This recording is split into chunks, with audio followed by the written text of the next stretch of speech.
pertama adalah what. Apa sih topiknya? Topiknya adalah profesi bimbingan dan konseling. Bimbingan dan konseling adalah ilmu yang multidisiplin. Dengan kata lain, orang yang mempelajari konseling harus memahami pertama tentang sains dari sudut pandang tentunya dari psikologis.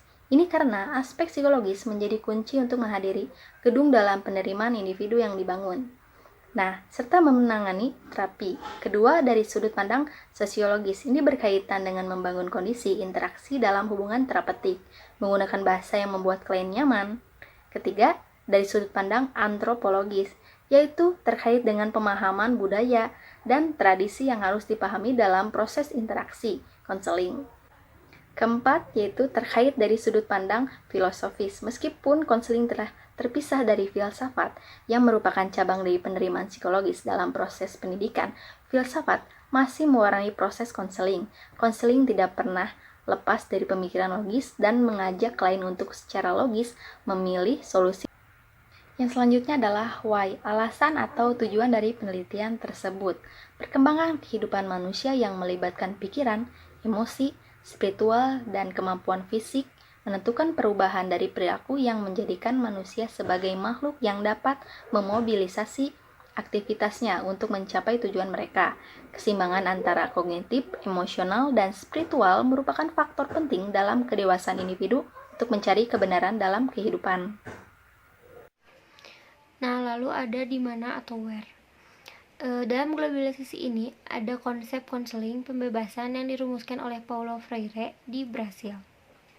Yang ide awalnya hanya berlatih untuk membebaskan kondisi masyarakat miskin dan tertindas waktu.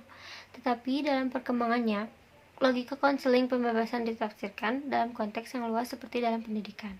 Freire dan rekannya menemukan pandangan bahwa dalam pendidikan, siswa adalah subjek dalam proses belajar daripada objek. Karena mereka adalah subjek, maka mereka harus menentukan sendiri takdir dan menyampaikan bahwa tujuan pembelajaran sebagai proses belajar mereka untuk membebaskan peserta dan penghargaan eksternal serta penghargaan internal dan memfasilitasi siswa untuk dapat mengubah hidup mereka dan masyarakat di sekitarnya. Freire 1971.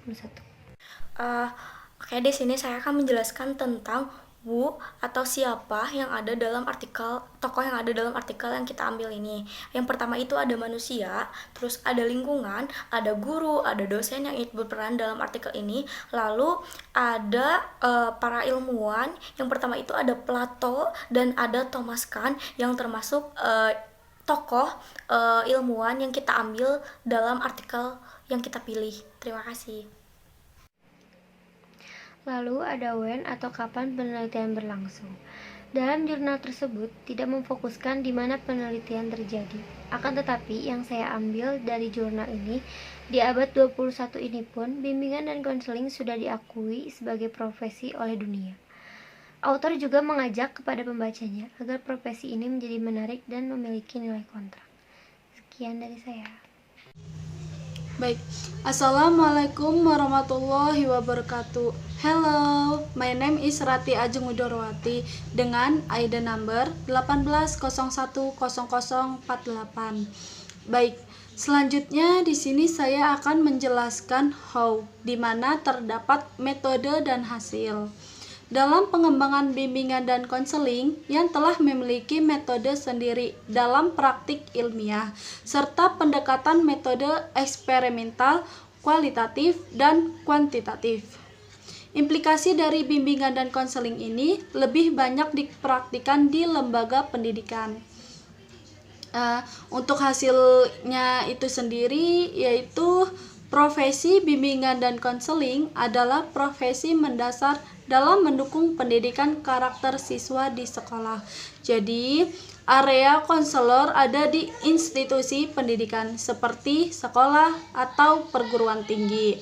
Jika konstitusi mengatakan konselor adalah seorang pendidik, maka konselor harus menjadi seorang contoh untuk siswa.